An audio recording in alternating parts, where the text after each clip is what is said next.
His mercies are new every morning. Great is his faithfulness, and that he keeps his mercies on us. Re a leboga for the mercy, for the grace. We are so grateful. Thanks to Umvena and Rousseau together with Janine for this morning. I know that you had a wonderful, wonderful time. And yes, family, it is just for you with me, Spongile Mufuking, with you up until 11 o'clock right here on the airwaves of 657 AM Radio Pulpit, your daily companion. No, that is his Besuk, my Dr. Tlailane. You know, it's the last Wednesday of the month, and hey, Mara, Dr. Tlailane, we raropa, man. Ay, raropa, to be honest. The other time we had his besuk die eerste Woensdag. Yeah. Hoe kom maar? Just being accommodating for some other people. Yeah. Can you get a little bit closer to your mic, Dr. Tlailane? Sorry, yeah. I'm missing you a little bit. Yeah. Yeah. So maar vandaag, dit is die laatste een. Yeah. Except the time has been changed from 10 o'clock to 9 o'clock. Hey, Shane. 10 past 9. Hey, yeah, you and I are traveling a lot. Yeah. And ons is nie alleen nie, maar ons is met virologist Dr. Daniel Morobadi. Hoe gaan dit met u, dokter? Dit gaan goed met mij. I'm just glad to be here. Ons leer. Dr. Tlailane is the one who's teaching me Afrikaans. So I'll get there. And I put it on Facebook this morning to the family to say, we have had, at the beginning with Dr. Tlailane, we were inundated with questions of where we are at, what kind of season are we going through, with lots and lots of people experiencing colds and flu, and they're not quite sure if we are back at COVID-19. They are scared. Some of them mentioned that with their flu comes hallucination. Some mention headaches, aching bones, and some also talk about confusion as well. Hallucination, confusion, aching bones, and headaches. And they were wondering, is this COVID-19 or is it still flu? Some of them, I was talking to another couple who has had all the concoctions, the garlic and onions and everything, and ginger and honey, and nothing is working. They had to go see a doctor, and still they had to revisit the doctor after seeing him for the first time. And they are wondering, what kind of season are we in? What's happening? And so, family, the virologist is with us, Dr. Tlailane, on Sprat colds, flu, and COVID-19. Today, you can ask your questions. The lines are open for you, 012-334-1322, 012-334-1322. That's where we are at. And you can also send us a WhatsApp, 082-657-2729. Dr. Morobadi, we won't be able to answer you as Radio Pulpit. Ons is nie doctors nie. We are not doctors, but the lines are open for you from now until we are done. Dr. Morobadi, Dr. Tlailane, if I may ask him, are we back into COVID-19? That's the main question that people are asking. Oh, thank you very much for the invite. Yeah, and this is a good question because these colds and flus are still in the background. Definitely, if we look at the stats, COVID-19 has actually never really left. I just want to clarify that. So it's gone down to a point where it's becoming part of our normal day-to-day colds and things.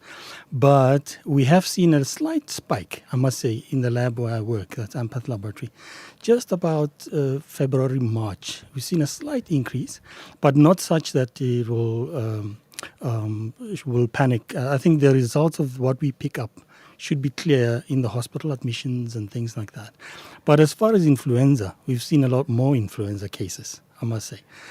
So these viruses really, they present very much similar, especially at the early stages of infections.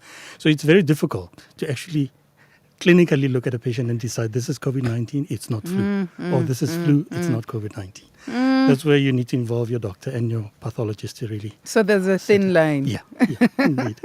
Yeah, actually what inspired me to suggest this topic is that there is a sort of an outbreak, let me say maybe an epidemic, especially in the townships, of this flu-like symptoms, patients coming in and Well, we also scared at primary healthcare level. We are scared that maybe there is a return of COVID-19. Yeah.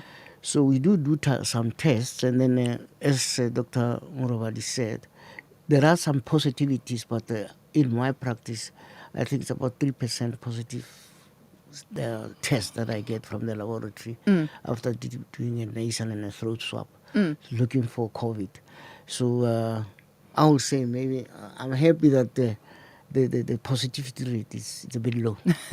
you know. But there's a thin line. Yeah, yeah, that's right. So if we say there's a thin line, the strength of both, how do we measure it? Which one is more deadlier than the other?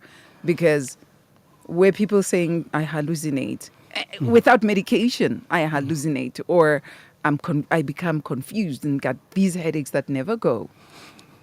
Yeah, I think that becomes quite an important area to especially mention to the listeners.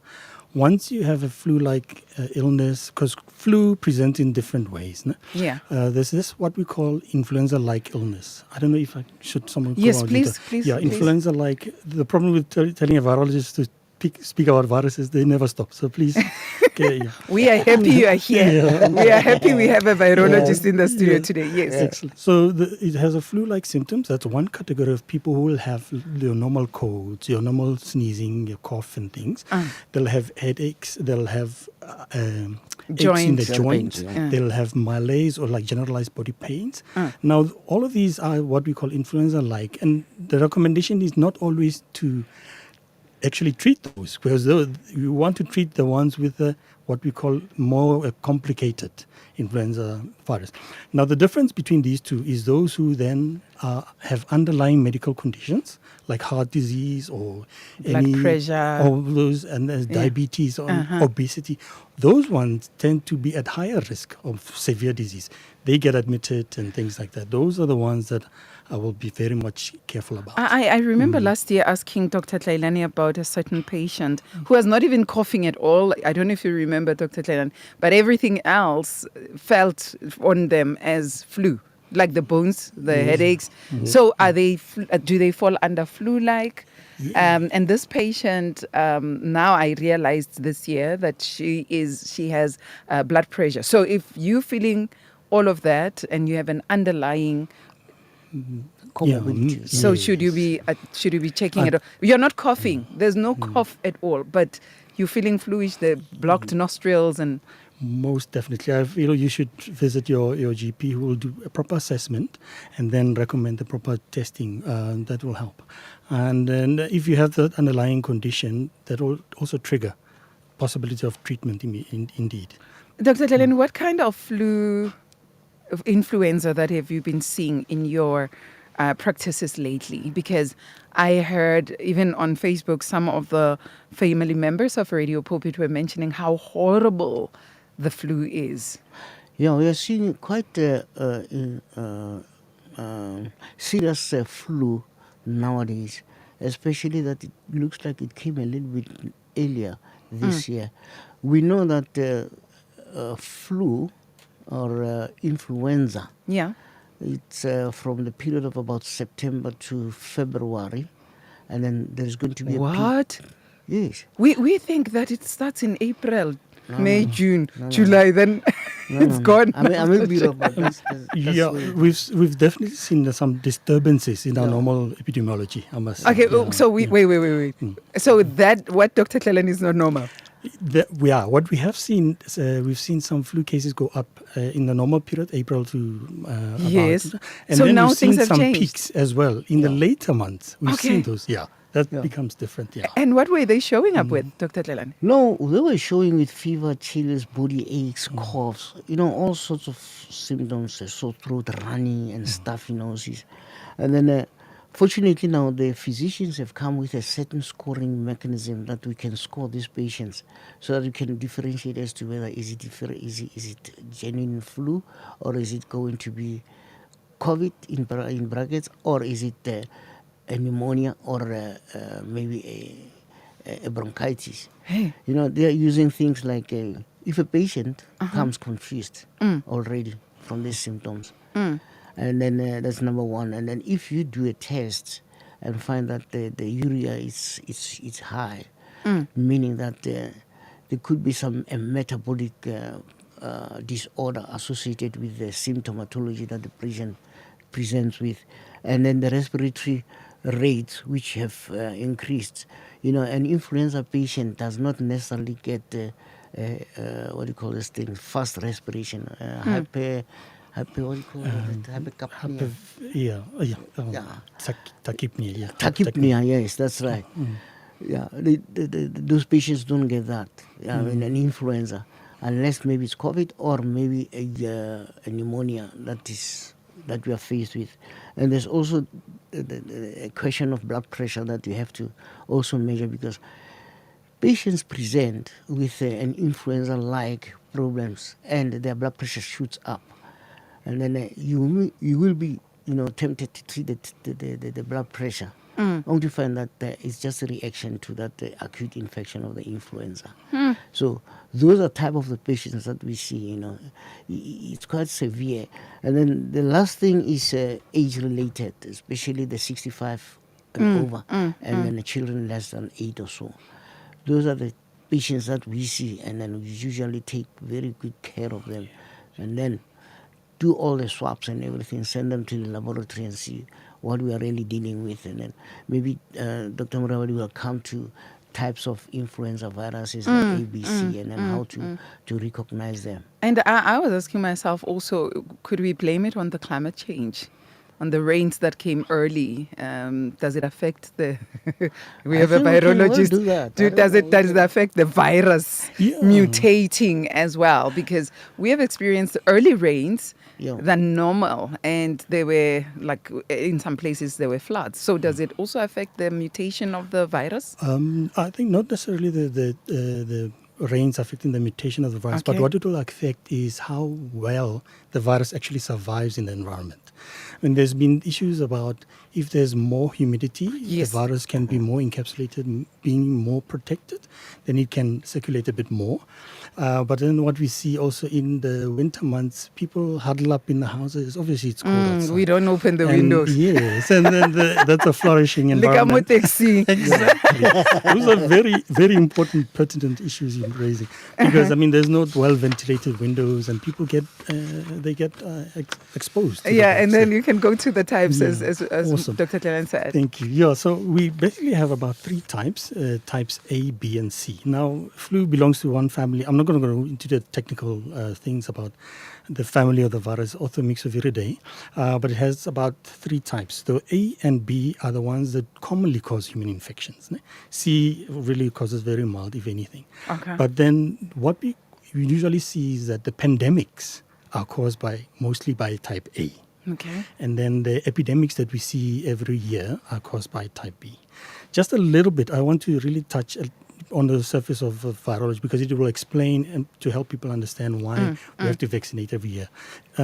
So viruses mutate at a very rapid rate. We have DNA viruses and RNA viruses.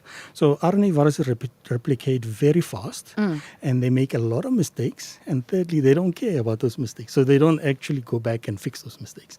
Unlike DNA viruses, or even us as humans, we are made up of DNA. We have a mechanism where we're able to go and fix whatever mistakes have been. So viruses, with that in place, they develop a lot more mutations in time. So with type A, as far as pandemics, if you get a mix of segments of virus in a different mix-ups of a setting, you tend to have a brand new virus that nobody has ever seen. That's what causes the pandemic. So remember, this is a bit of virology history. In 1918, there was a flu virus that killed a lot of people. Now, more recently, in 2009, we had that H1N1. That was a pandemic. It was a brand new virus. But then you have these point mutations that occur on a more regular basis, small changes, but then they render the virus different, slightly different.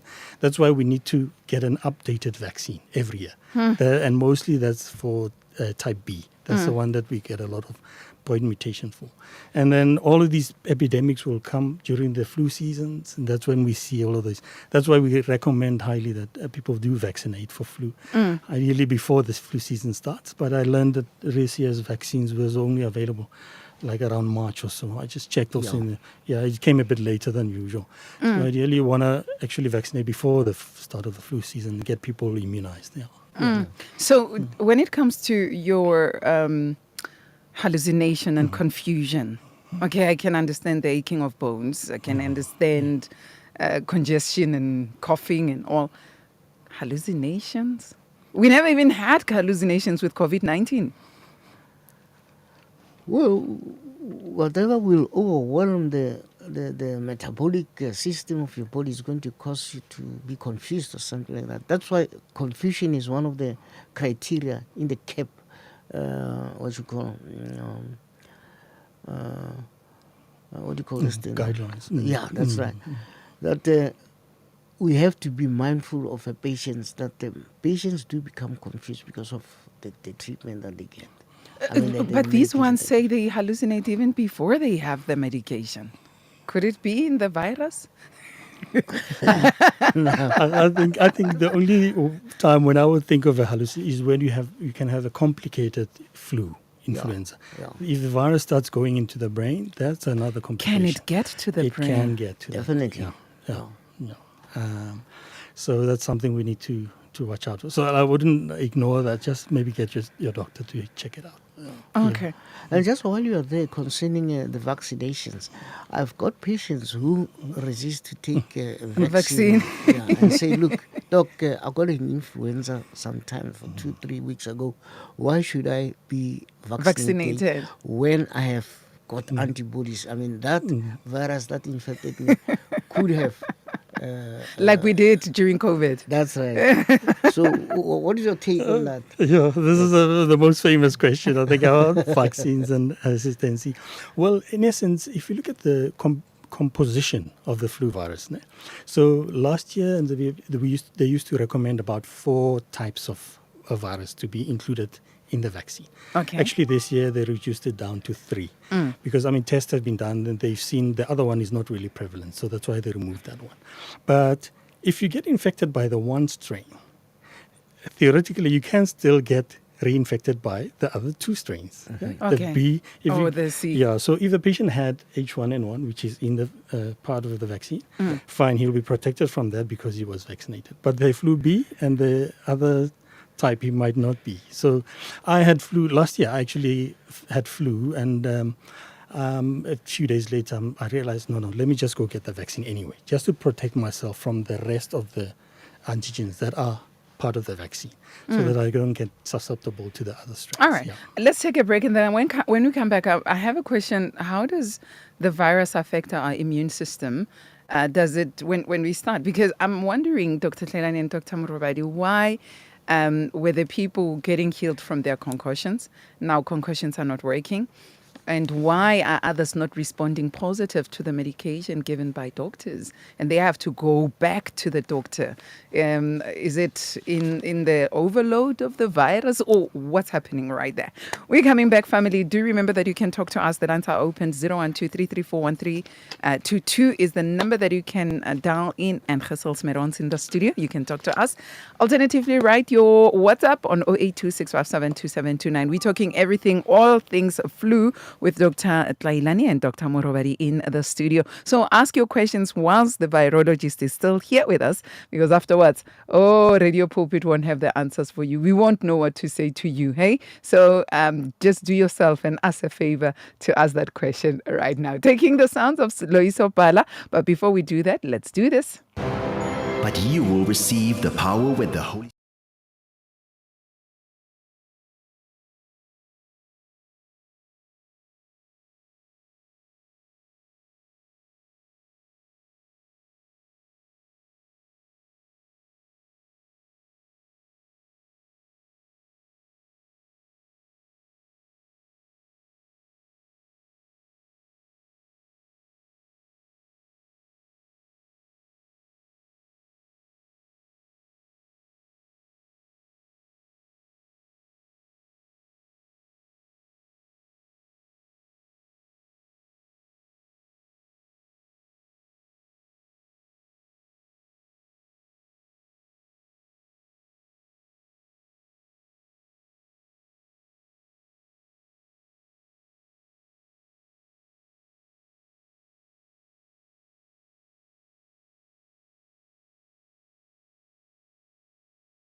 Jesus, for your love.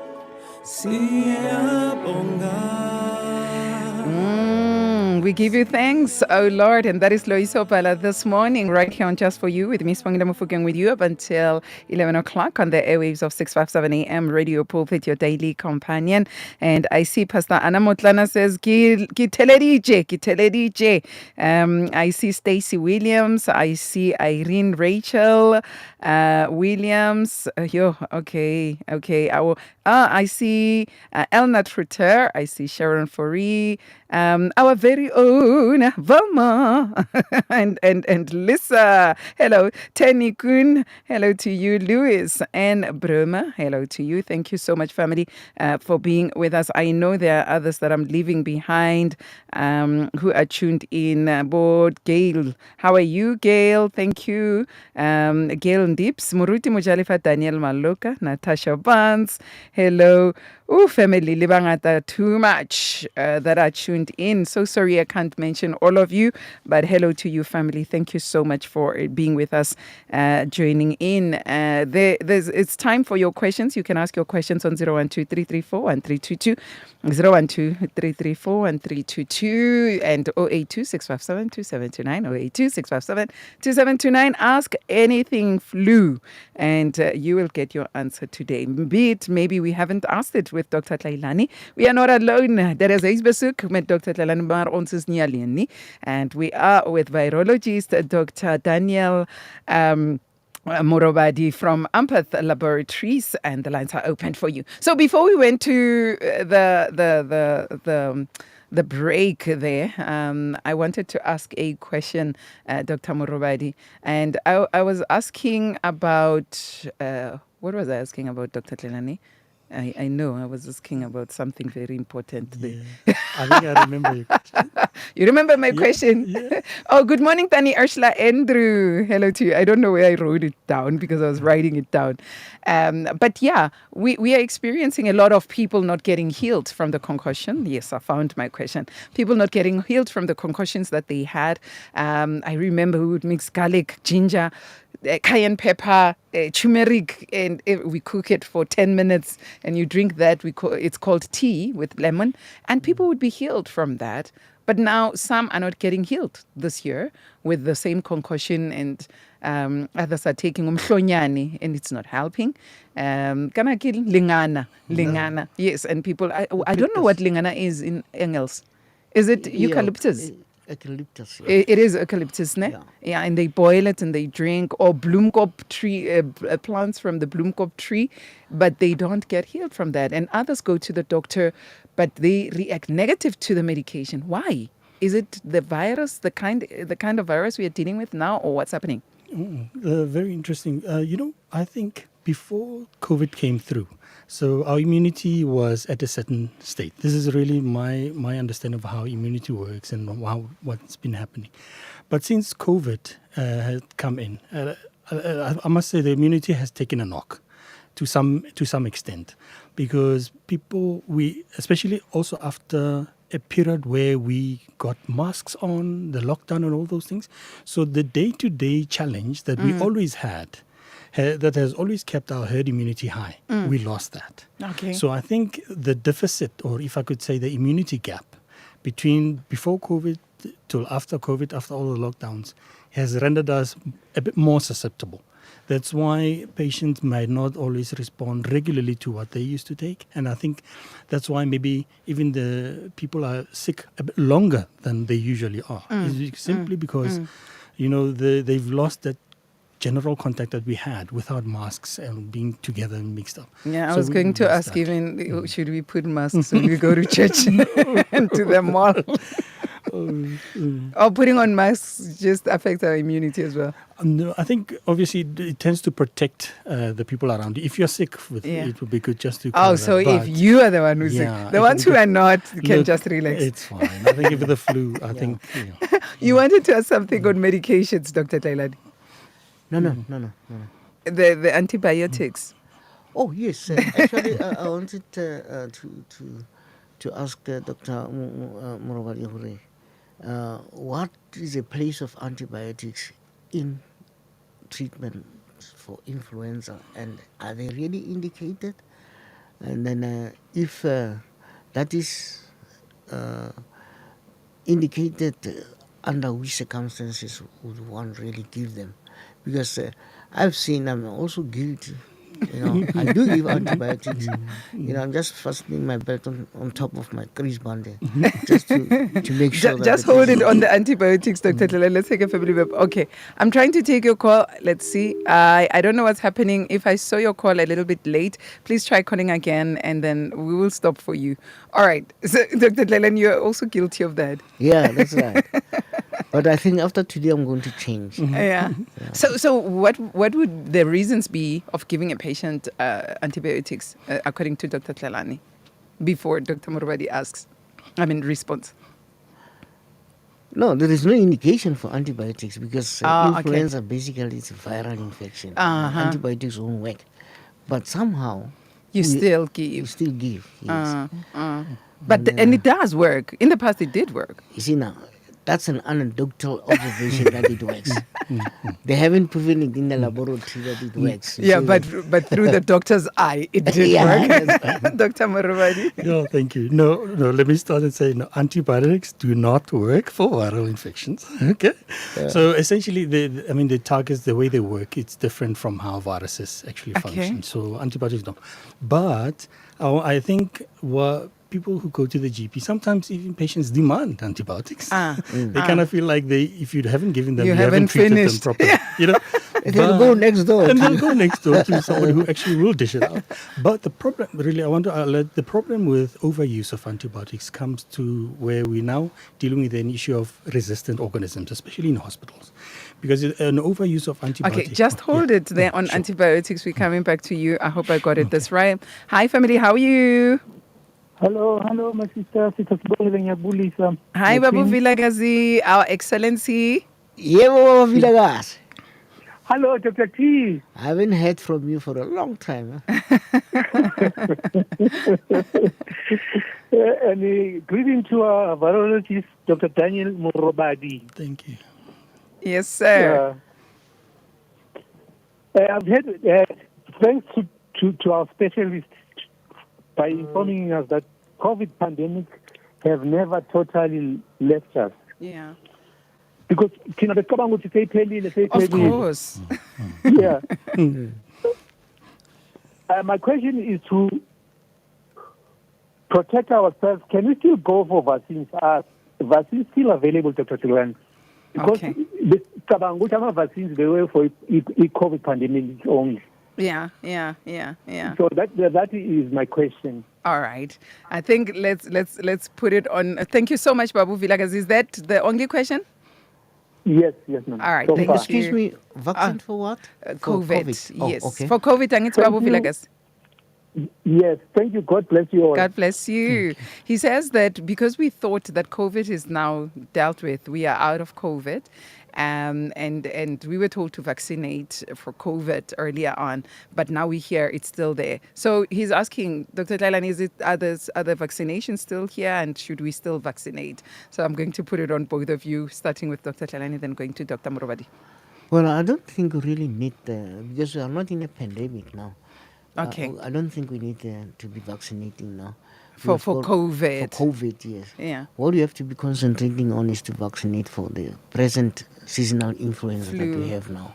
Okay. I don't know what they're Yeah, and also the COVID vaccines aren't readily available now. I remember there was a time when Yeah. they kept the stocks that were there. I don't know the background. expired. It was something, and they Yes. kept some for only the much higher risk. Yeah. So it's very Yeah. difficult. Like I tried to get a COVID, Vaccine. it wasn't available. Yeah. Oh, okay. But the flu is available. Please, let's vaccinate. So you vaccinate for flu Yes, this please. time around. Yes. You don't go for you won't get you get you the won't get. COVID-19. Even though you might be found still with the strain of COVID. Yeah. And I'm not sure if those vaccines, because they were more experimental when because it was very urgent to have something to At protect that ourselves. moment. Yeah. And then I don't know if SAPRA has really or FDA has really approved them now as Because they still have to go through they still have to go tests and through all. some other tests and whatever. Yes, yes. And then I don't think it will be advisable to be giving them now if they haven't got a heads up from An FDA. approval from SAPRA. Okay. SAPRA. All right. And you were still talking about the antibiotics, Dr. Morobadi. Yeah. Thank you. Yeah. So the issue about overuse of antibiotics comes to where organisms get used to those antibiotics. And then when somebody gets sick and now goes to hospital, the bugs have known, so they can become resistant to antibiotics if we use in the hospital. And that's a danger that generally, if we overuse our antibiotics,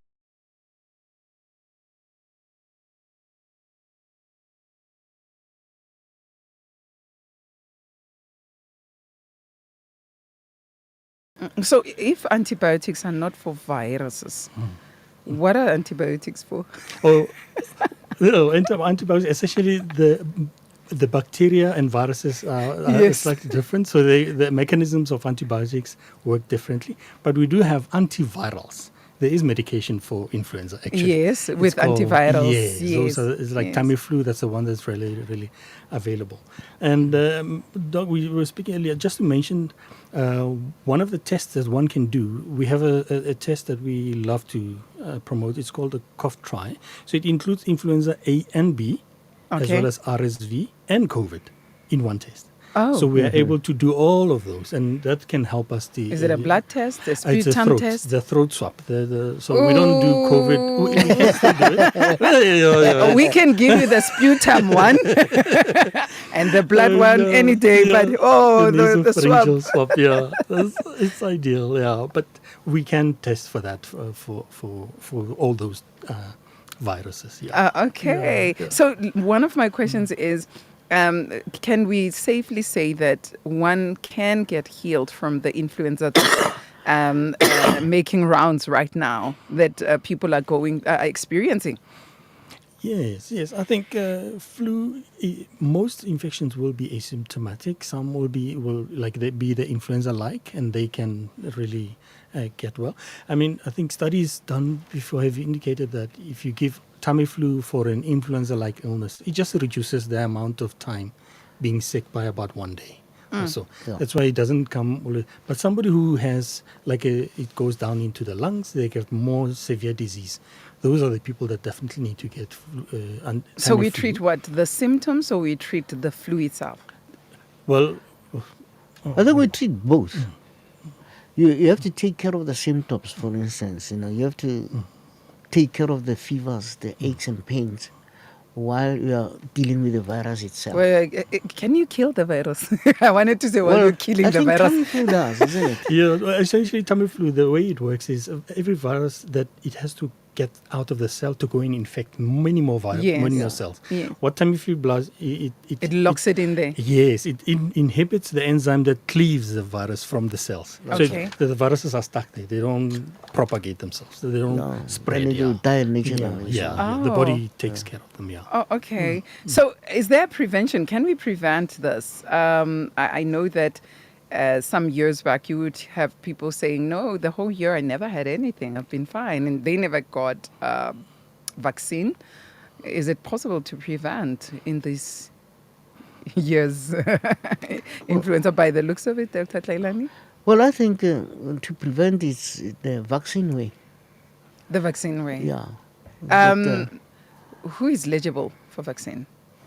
Well, pregnant women, elderly, children, people with comorbidities like asthma, diabetes, HIV, cancer, and then let me say maybe all those who are immunosuppressed. I think those are eligible for vaccination. Yeah, children, when we're talking about children, which age? Are we talking babies? Can they also be vaccinated for that? I'm not sure, but I can bet on 14, from 14 years of age. Okay. Yeah, the literature told me about 14 years. I'm not sure about Yeah. babies less than that. Yeah, they can. Just I think less than 6 months. Those are the ones that you can't. Yeah, Yeah. you can control. But up to about 6 months, there's a dosing that you can give, a lower dose.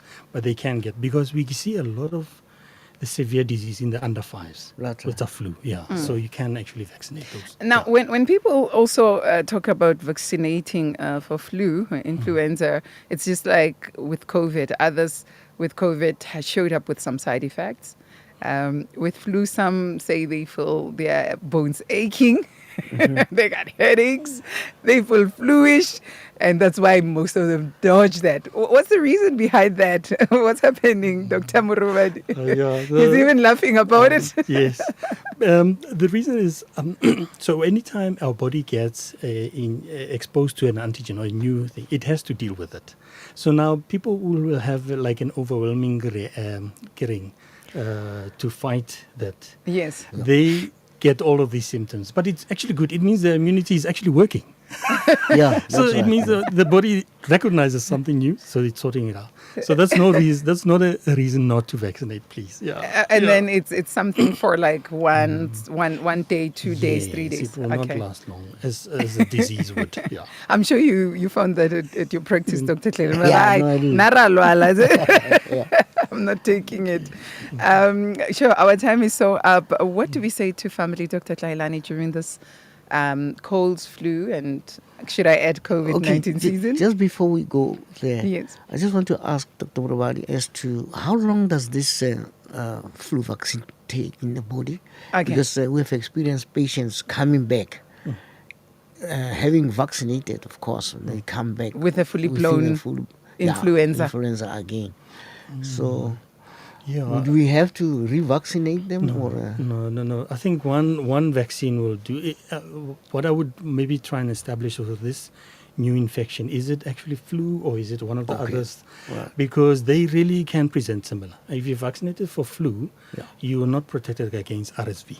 You're not protected against rhino. Right. Yeah, there's many other viral infections we didn't have time to really go into, but they can present similar to flu. Yeah, the people can get sick. I mean, previously rhinovirus was common cold, everything, but now we've seen people get admitted with rhino RSV into ICU. So it can. We need to then establish exactly the diagnosis. So the kind of people that would be admitted in ICU, would they be people with comorbidities or even those without? Well, mostly Yeah. people with Mostly. comorbidities, yeah. Mostly. So if one has comorbidities, it means they need to take precautionary measures where their health is concerned. Yeah, thank you so much for this talk. I know we didn't cover everything, but by God's grace, we will cover next time. Dr. Tlailane, what do we say to family as we're closing? The vaccines are out there, and then we are now in an epidemic of an influenza 2024 now, I think. And you sound blocked now suddenly. Yeah, that's the Hi, thing. Bo. Hi, Bo. I'm a victim of that now. But, I'm just taking some medication. No, in Jesus' name we say no. Yeah, I don't need to go, don't worry. I think it's because of the temperature in the room. Yeah. Yeah. So I think I would advise everybody to go and have a jab. Yeah. please. And also take care of themselves health-wise. Yeah, that's right. Dr. Morobadi? Yeah, I fully second Dr. Tlailane. Look, let's vaccinate. Flu is preventable. And let's really take care of ourselves and our loved ones. And please not try to diagnose yourself and say, I have COVID. And try to avoid the Get OTCs. COVID. Your message is coming in a little bit late, my queen. And she says, good morning, Sisbo and our doctors. Thank you all, for informing us. Monday morning, I started feeling really cold. Even blankets did not help. And headache, sore throat, body aches. But I'm better today. And you see a lot of that as well, hey? A lot, yeah. And so when somebody's feeling like that, Dr. Tlailane, really cold, blankets not helping, headache, sore throat. But Dr. Morobadi, you said these fall under, what did you call it again? Flu-like symptoms. Yeah, they are flu-like. It's not that is flu. It is flu, but Oh, okay. it's not. It's a category that's really mild. Does it fall under flu C or? No, it could be any of them. Yeah. It can be any of them. Yeah. And so in this regard, but she feels better today. Should she still go see a doctor and get vaccinated later on? I think so. When you see a doctor, maybe there are some other things which prompted her to go into this state of flu-like state. Yeah, just to check up. All right. Thank you so much. Thanks, Bongi, Thank you. and thanks And, the family out there. So, Dr. Tlailane, for those who'd like to talk to you directly, how do they get hold of you? Yeah, after 6 o'clock, can use my cell phone, which is 078 738 2694. Repeat that. 078 738 2694. Dr. Morobadi, if we would like to be in contact with you, Yes, you're welcome to contact me through the lab at 012-678-0676. 012. 012-678-0676. All right. Thank you so much, Dr. Tsarunahle, for coming through. I think there's more that we will hear from family members who have attended to what they are feeling. We'll get some testimonies of that. I can't wait. And I'm hoping that we can discuss these further sometime again in the year. Especially you mentioned September, where it starts spiking again. And I think we would need to come and check what that is. Yeah. But thank you so much, Dr. Tlailane, for also inviting Dr. Morobadi to be with us this morning. Thanks very much. I must say thanks, Doc, for coming. I'm glad. Yeah, for honoring our invitation. Thank you. Thank you. And family, do remember that Dr. Tlailane is available after 6. Otherwise, you can send him a WhatsApp on his number, 078-738-2694. Remember, he's got a family, so but after 6. And right now, after here, he's going straight to his practice, so you might not find him. Drop him a WhatsApp, 078-738-2694. And Dr. Morobadi is from Ampeth Laboratories, so you can call his office line 012-678-0676. It's 012-678-0676. Is it 0676? Yes. So do take care of yourself.